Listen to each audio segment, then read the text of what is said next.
자광이 지역에 투자를 나선 이후 시민사회단체가 제기하는 이슈 키워드는 특혜입니다. 대한방제개발건에 이어 최근에는 부안 지역 관광 콘도 사업이 구설에 오르고 검찰 고발까지 진행됐는데 관련해 부안군과 자광이 적극 대응하고 나섰습니다. 법적 공방이 예상됩니다. 박원기 기자입니다. 법적 책임을 묻도록 하겠습니다. 저도 고발을 할 예정입니다. 시민사회단체 등으로부터 검찰 고발당한 권익현 부안군수가 강력 법정 대응을 예고했습니다. 권 군수는 제기된 여러 의혹 중 하나인 아들의 자광 특혜 입사와 관련해 먼저 입장을 밝혔습니다. 혹세무민과 아무 말 대잔치라고까지 말했습니다. 한마디로 말씀드려 근거 없는 거짓말이고 혹세무민하는 것입니다.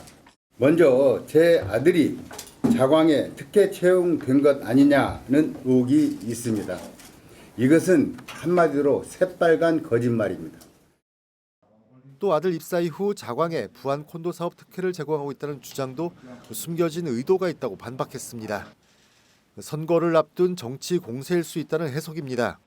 저는 자광하고 전혀 특혜를 주고받은 일도 없고요. 그것을 마치 우리가 특혜를 주고받은 것처럼 말하는 그런 세력들이 있기 때문에 오늘 이렇게 기자회견을 하게 됐습니다. 전은수 자광 대표도 말을 보탰습니다. 일부 시민사회단체가 지역 투자를 둘러싸고 의심과 의혹만을 제기한다고 꼬집었습니다. 사실에 근거하지 않고 어떤 개인적인 어떤 그 추측이나 의혹만 가지고 그거를 자꾸 지역에서 문제를 야기시키고 시민들한테 혼란을 주게 하는 거는 오히려 지역 발전을 그거를 저해하는 요인이 될 뿐이지. 권익현 군수가 기자회견을 자처하고 나선 것은 앞서 시민사단체가 자신과 전 대표를 고발했기 때문입니다.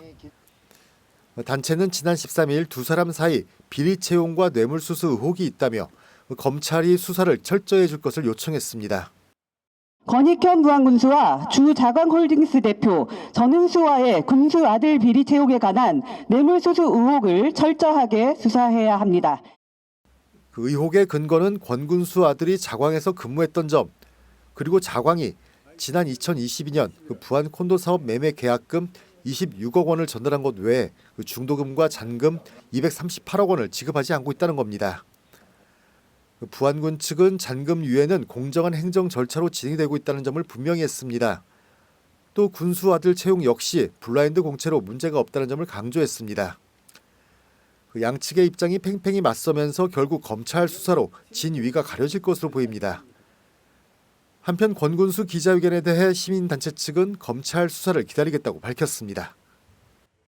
저희는 그 부안군이 공고한 공고문과 부안군 행정 절차를 확인하고 정상적인 절차였는지 그렇지 않은지를 자료를 가지고 있기 때문에 권익현 부안군수님이 고발하더라도 달게 받겠습니다. 그래서 검찰에서 제대로 수사하게끔 저희는 진술을 하겠습니다. BTV 뉴스 박원기입니다.